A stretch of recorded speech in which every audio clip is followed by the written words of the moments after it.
Hello. Với the final खेल में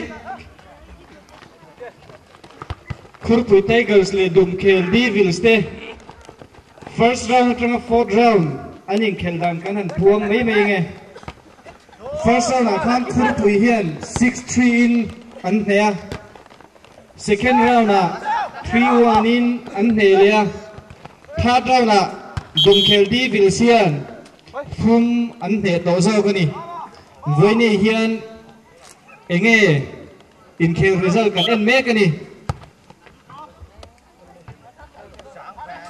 le bolum kha manga kha feel sira translate ke korot la do kha manga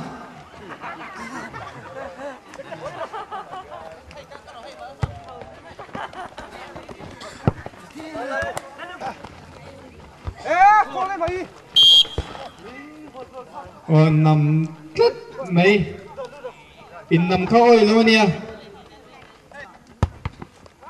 a string hi dum khel di dum khel Devils anh nia Apol Tehi Kurpui Tigers a goal.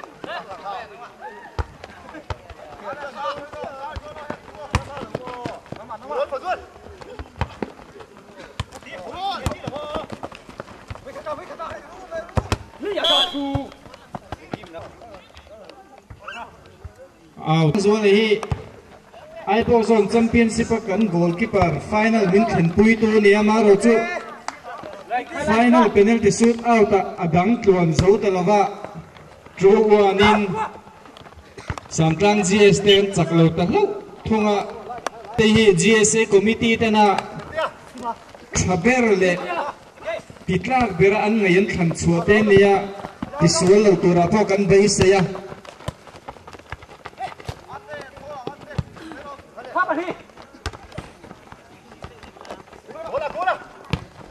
Kalau rupi vet live, kamu buat itu kan lau prania.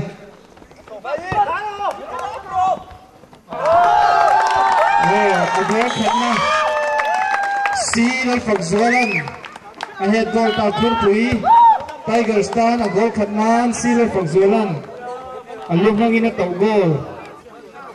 Ikan 1-0 in pa ang shuai mega ni, pun alatam. Jangan hun alat taman ya.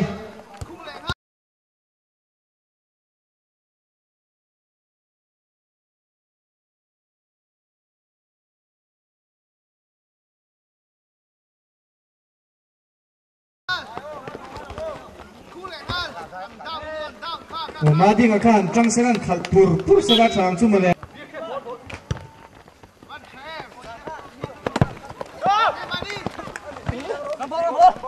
Langfal saya.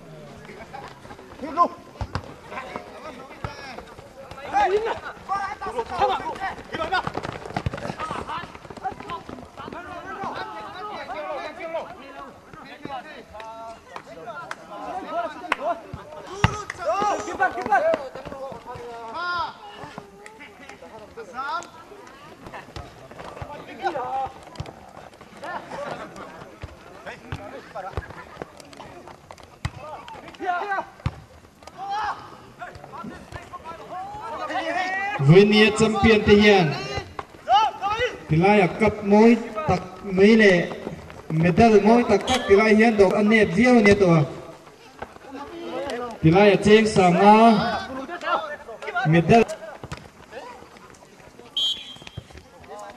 aritlat mấy lộ rất là ngon mani son tê thế thì lũ lạc kia nó thấy lỗ đây lạc đuổi cho nó thấy thôi à thấy thôi về tuna kan players in khel me te hi ai box za pui GSA true foreign an ne lo lu maya group match mu hung bara mel ria 3-0 in an ne le ti chuan quarter final lutin quarter final a thleng tu mau bong ji 3-1 in 4-3 in quarter final an lu tani ti chuan final a thum fain Antak lewa situn purin first round and Kelso second half.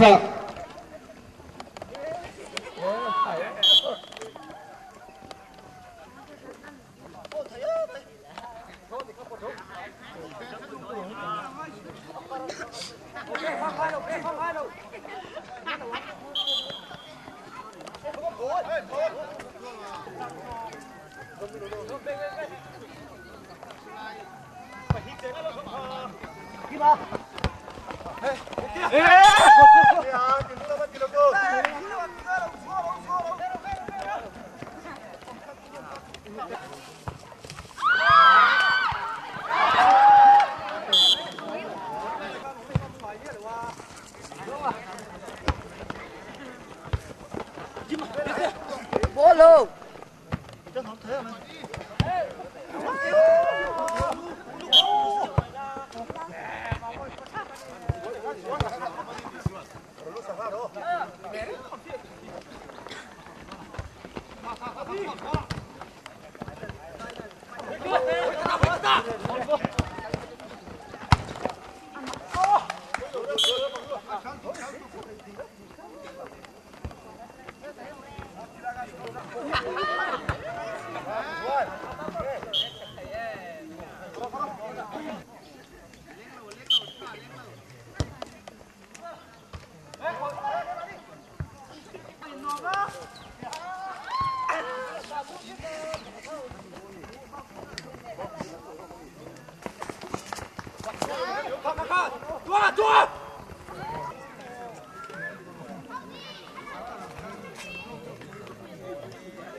Harlat mai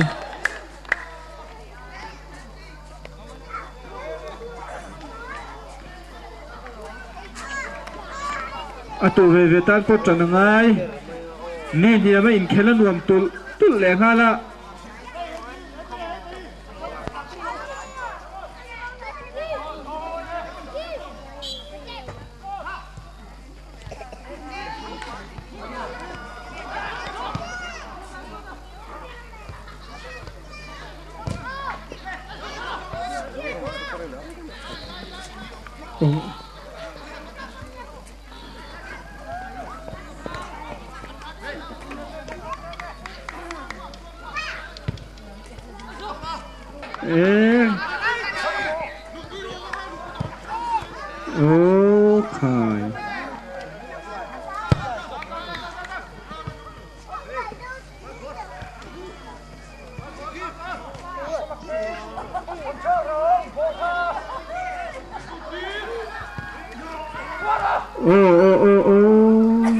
Gol lâu tự về lùm lệ ta ball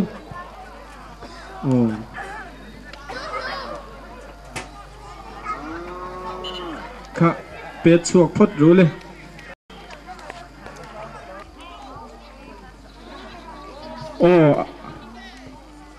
out lệ ta thể lệ đó nè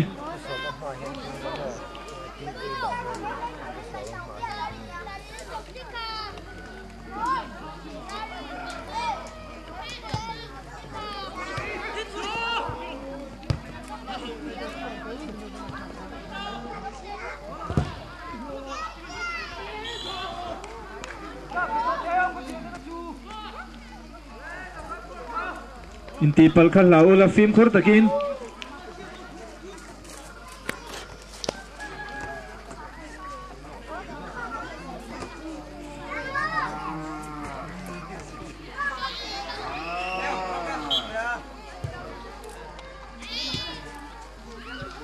pet ot le tlat mai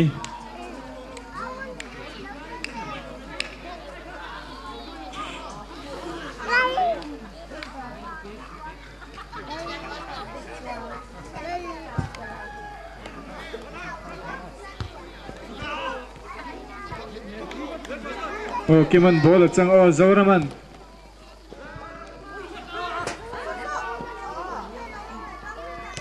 out tlat mai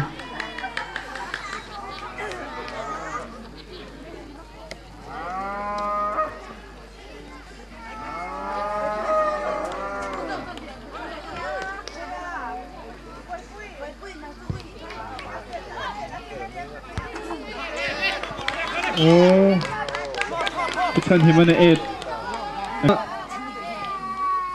nung là mà hiện anh lâu dài ha lấy mình lâu kiện đều ila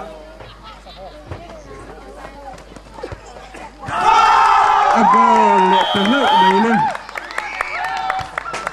chẳng val phục dùa là pet ahead goal lệ ta Tikhan Khurpui Tigers win 5-3 Singa Situmin Man Shui Leta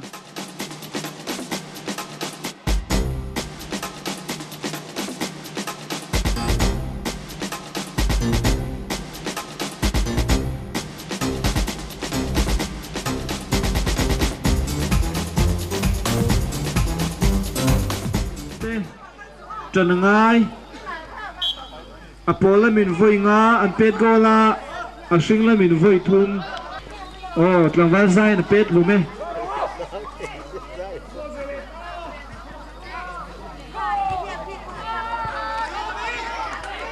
tlangwal zom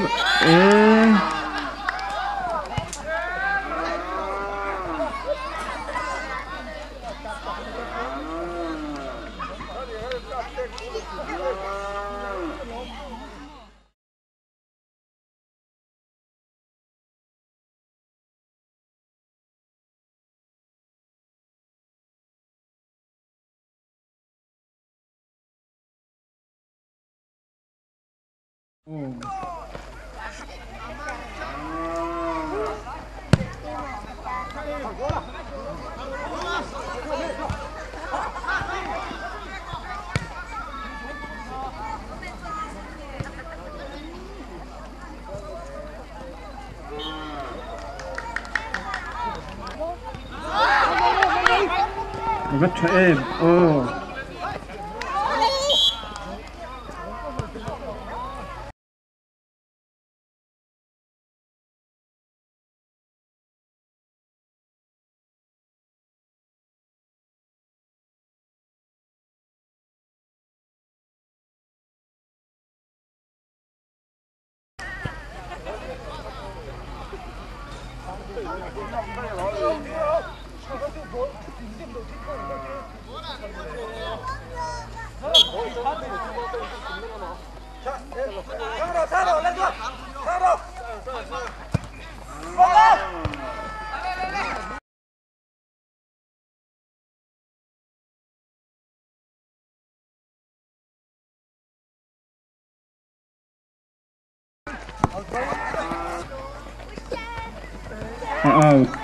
đất mấy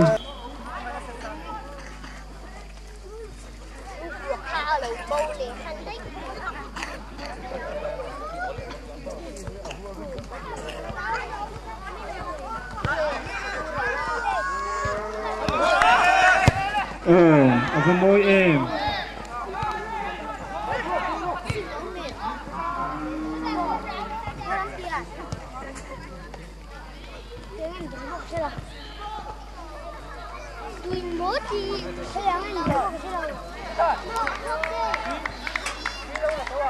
goal về lại đón em ô lâu em nắng goal lâu lắm mấy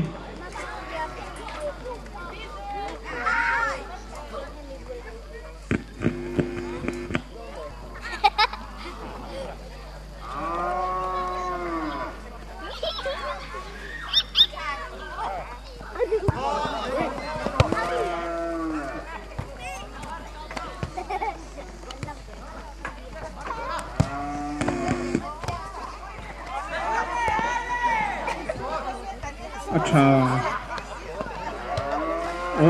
Mà đi ngà hắn out tiêu sa mày là chụp tủ ra hết.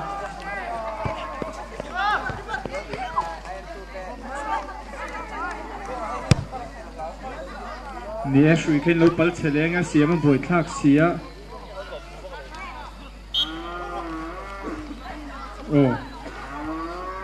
Đừng khéo cất spot trăng khúc mày. Anh cất spot là việc rắc tụi mày.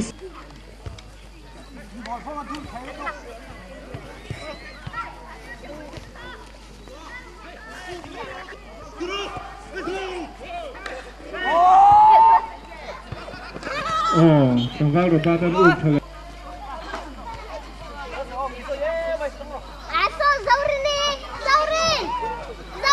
Nên giờ mà ắt lumun mal khúc mấy anh tì hết trang hiền chặt lâu nó rủ riêng này nghe nhỉ ô. Lạc sao mà này đều nghe mình lệ.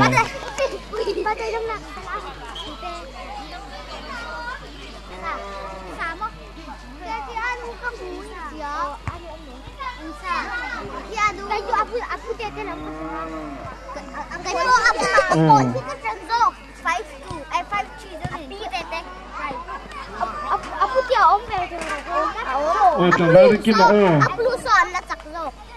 Cái chú blue son cái rần ông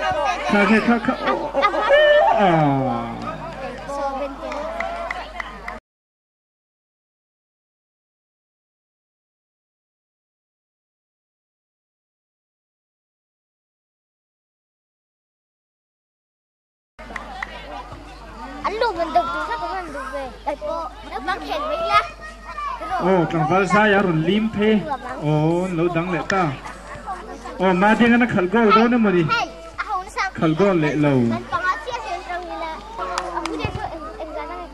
Block out lệ rất mấy. Số là sân indirect khi cần vụ mèo riêng mày. Ai khi tiếng lại ta khi anh lệ vào lệ sân ta khi. Ata sa lệ rừng riêng. Cái cô.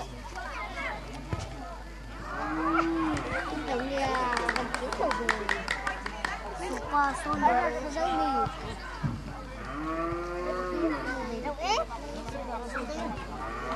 sang đi cái này ấy à nó sâu rồi ta hỏi con là lâu lâu sâu say luôn con là lâu thôi chẳng lấy anh ao riêng riếu mày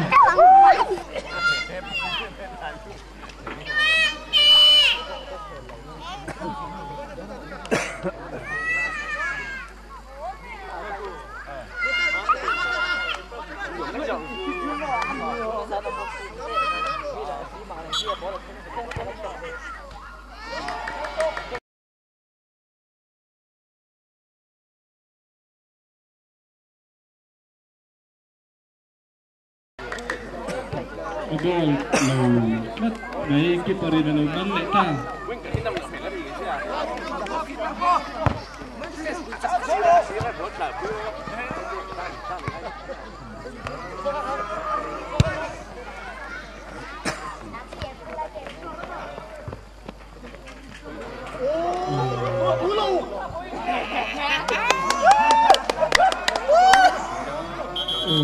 Nice one, pari này cắt mấy số.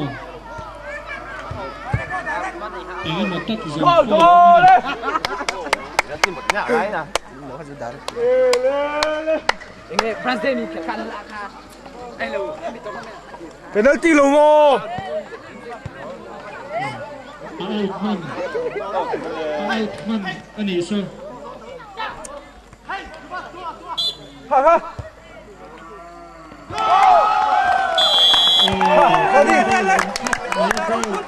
Nó sắp thử theo đâu. Tikhan, Dumkel, we will stay here. Suni, at Begola, Kurko, Tigers in Singa. Draw. So. 5-4. Man na Shwayne.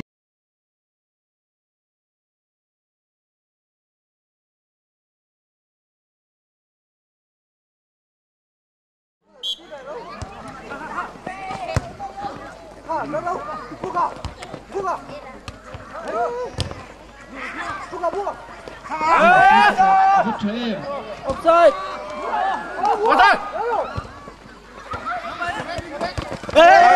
Ăn bông. Ăn xong mà xong. Xong, tiếp theo không?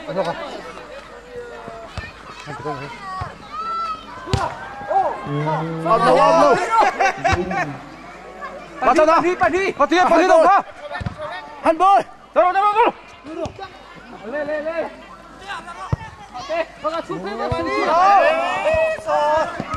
Này, rồi đâu? Hết chú, stop chú thôi. Mình đang ăn phải.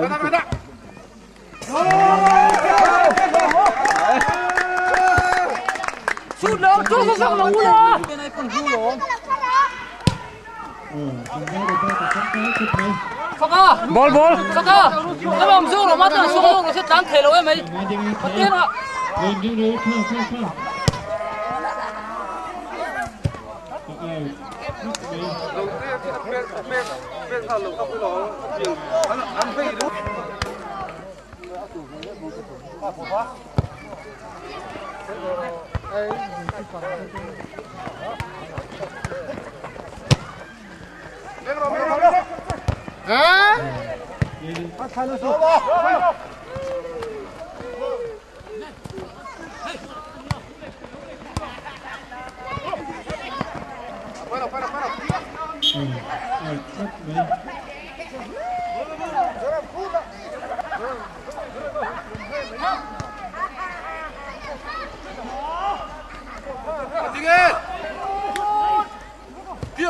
Arthur. Nang may laso.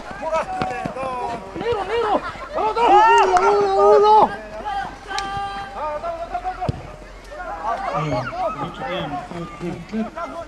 Ui mi là.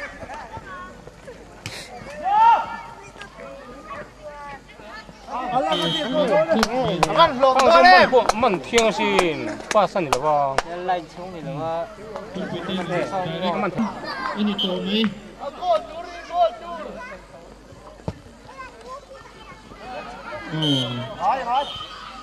Okay, outlet trip make it ready.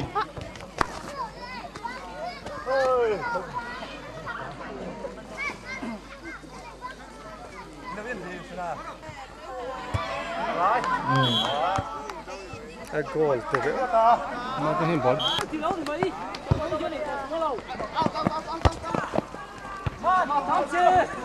Bố trong trận này nè tụi về tan tu.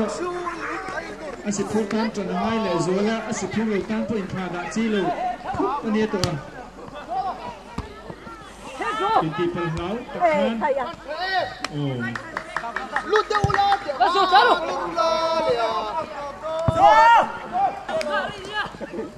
Biru. Biru thì phải ngã thốt chứ.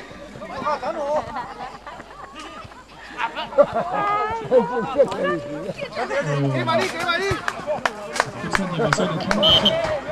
Tôi xin. Cái mà đi. Vâng. Ra.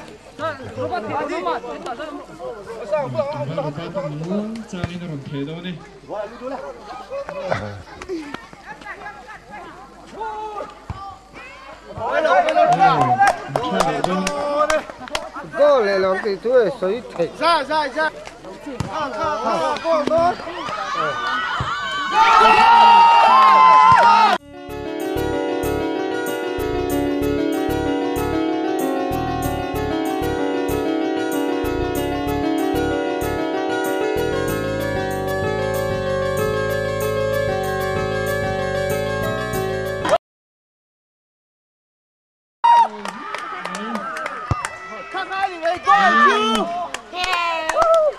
Plan Turkey 6-4 Ilhan Shoyleta. Sanga.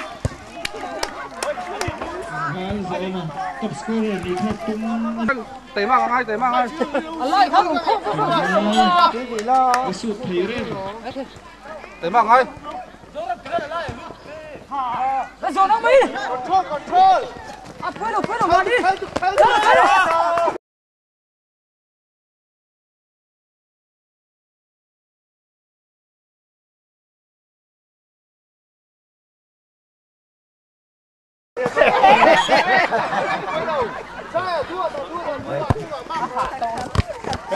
Ganti, solo. Đang đu. Sai, Piero.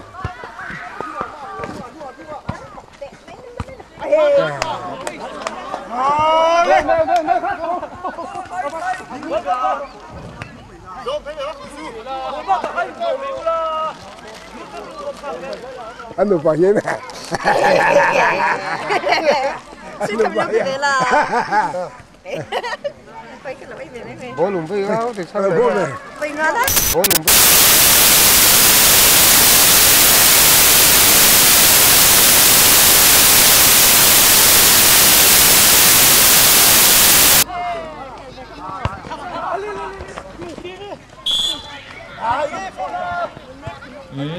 Nol Pekin. Nol Pekin. Pakai tenzang ya Ranto.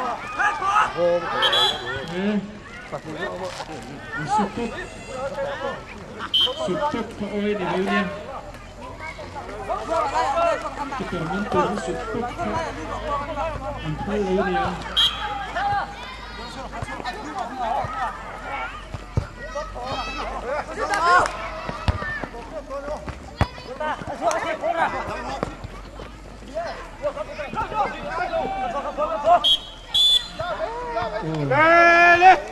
RO được tầm lúc tụ.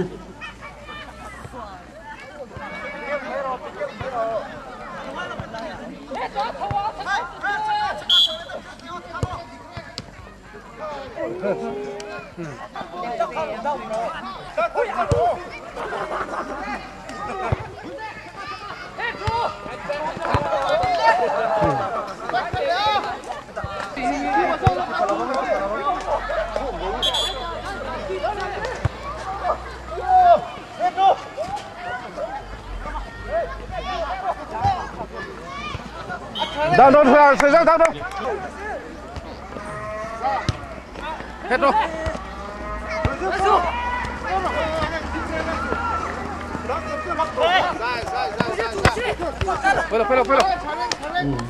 Ông phải đón chỗ xin về đấy không hơn là profile là giật thông này sống riêng ra giống đâu đó. Kêu hơn lâu thì tôi sống riêng ra không đâu hơn tên đi thành đâu.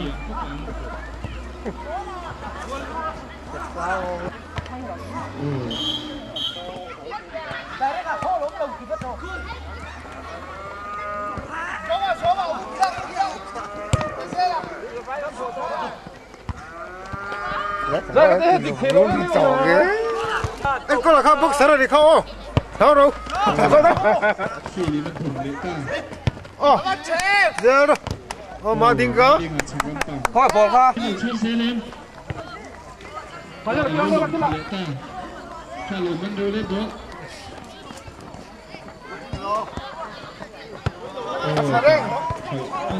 Down, chạm ru. Ra control. Đi kìa. Indirect. Ankle. Thế là head của Tunia. Đó số là.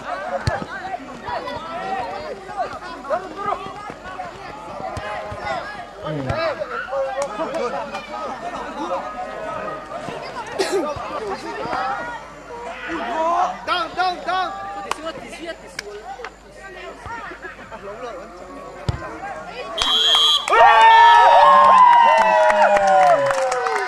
Turkey Tigers, Newton,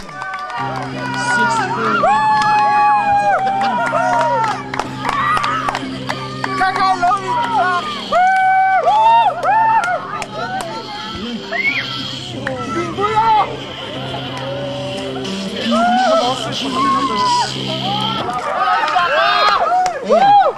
Players sẽ kết thúc nào. Kalau dah bagi celai, anda kemudian dah ini karena ini mulai kaji launan. Memang kan seorang itu. Persen jujur tu ni. Jujur sesuai tu kalau malu kau pun tu ah.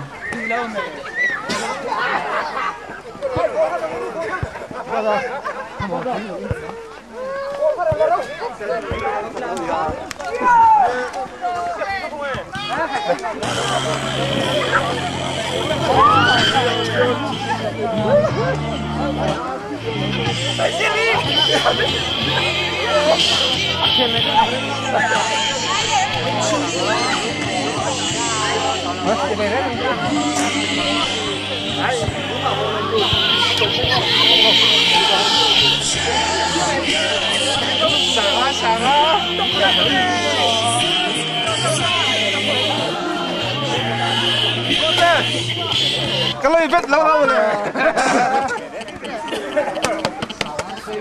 đây cái lời vết là thật rồi không phải là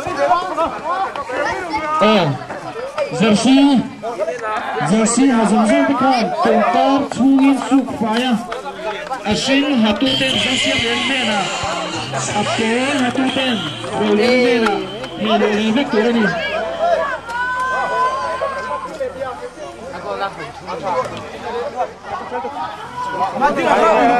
Mati lah kau. Long Richard ni.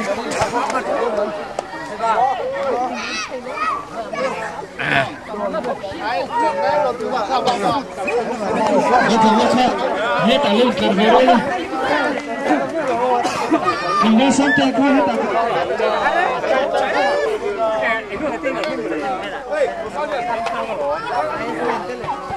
Sẽ phải không?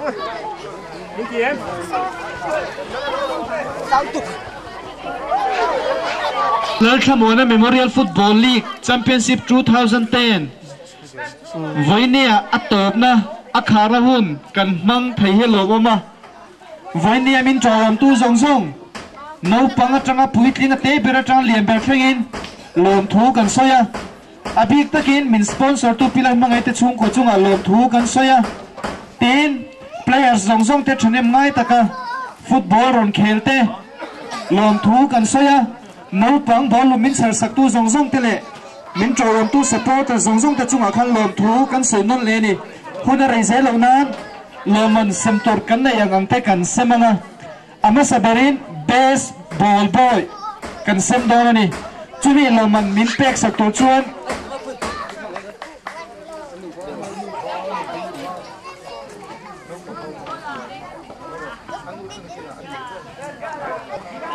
pisai moi kesomang best ball boy loman tilai hian medal kan siama hemi kanin khel chung zong zong voi som li pakhat kanin khel chunga bolum char tei ma per nia sho tu ten an hriat lal thang zawa tilai hian local sena thange lal thang zawa a thenam noin medal tilai hian ortir do ni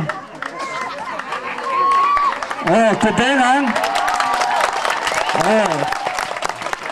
ani bolum charte mabera kan siatania medal kan peni. Adota chuan best manager, coach le manager. Te mataka ho team te ron ho team tu. Manager chapera pu H le chungnga. Dunkel Devils manager kan thangani. Apetorin pu nalni thanga to somang tila hian medal or tur ona best coach points na chungnga ko ben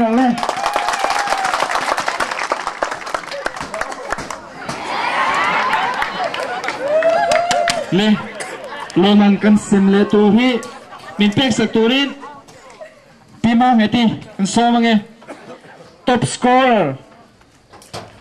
scorer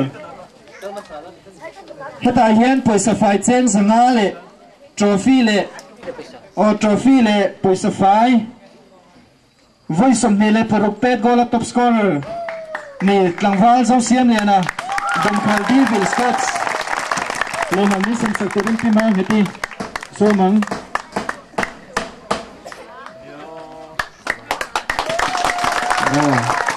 lo me le pima tai best goalie kan tournament chunga goalie traber kan soi tu tele tilaya kan organizer tena an khan so chu tlangwa ro sang zola kharpui Tigers keeper cheng zangale trophy kem telani le best player min sem satur hian mula ro siami nula Rosiemi tunge best player akan rin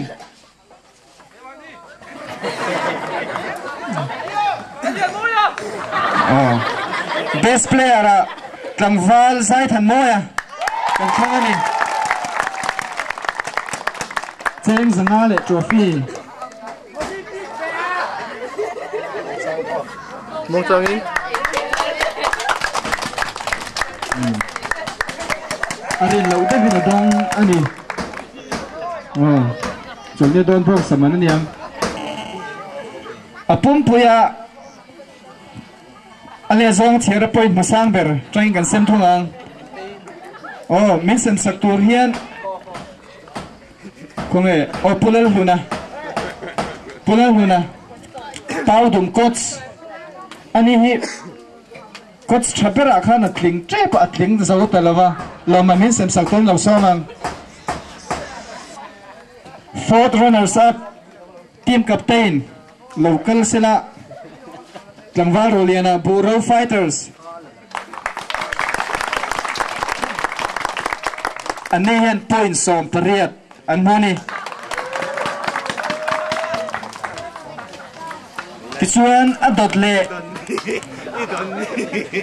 Loman min sem saktur hian Pumal somakan som venge Pumal somakan senior third runners up Oh Palina Pau the Warriors team captain Tlangval Rakap Liana Cheng Zariat Andongani Pangana Khan Cheng Zanga Andonga Palina hian Cheng Zariat Andongani Kichuan adot lea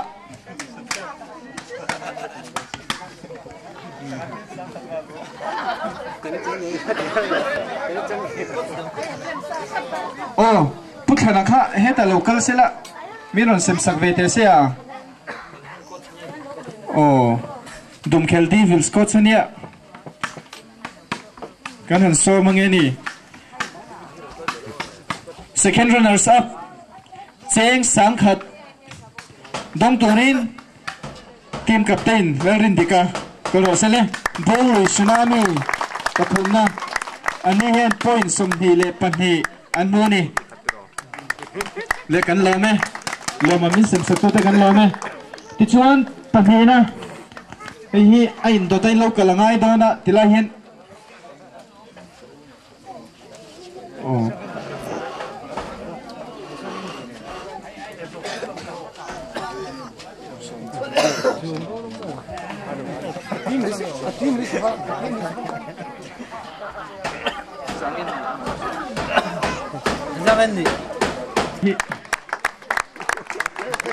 Ui Sathiam alaya ai veng to nei chakap nei oh pathum na khan Cheng Sangkhat an lam pahmena dumkhel devils hian medal ba ka Cheng Sangthum an dong dar ni Cheng Sangthum senior player Lara oh Klongte porom telveleta Klongte helam huiro oh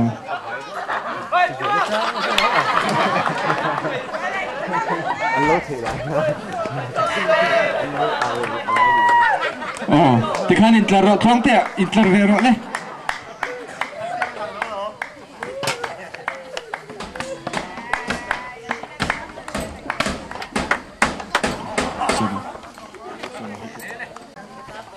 oh tikhan lo magdan ko dumkhel devils nan kong sanga Cheng Sangthum andongani tona panina medal minoti apakhat na loman khurpu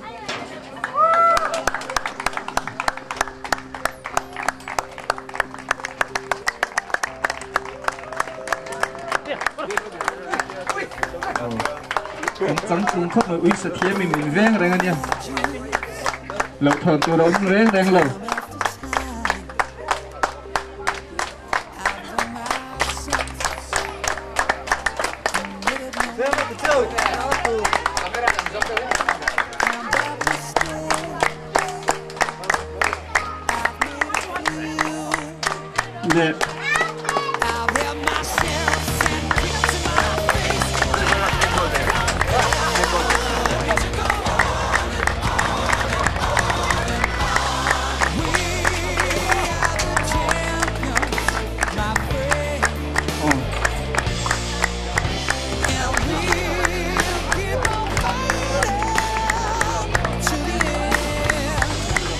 thì ngày nay lo một tôi sẽ phải chết sáng ha mình mang sạc tôi đến con sông rồi nghe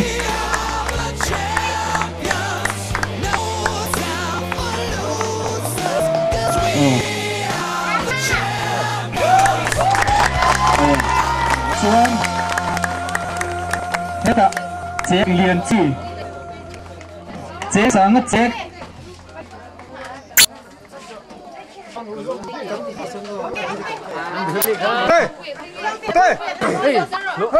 bên thằng này cắn chết mình sạc túi là sao không nè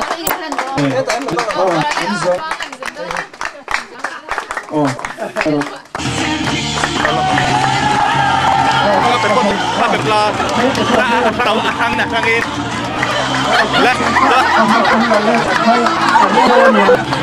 แต่รู้เลย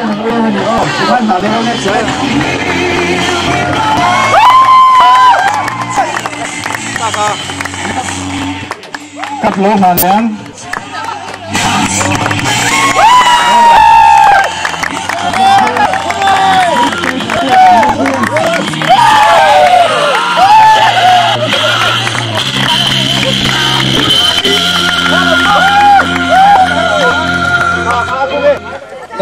player pick up to my house and level for sing the gun is free.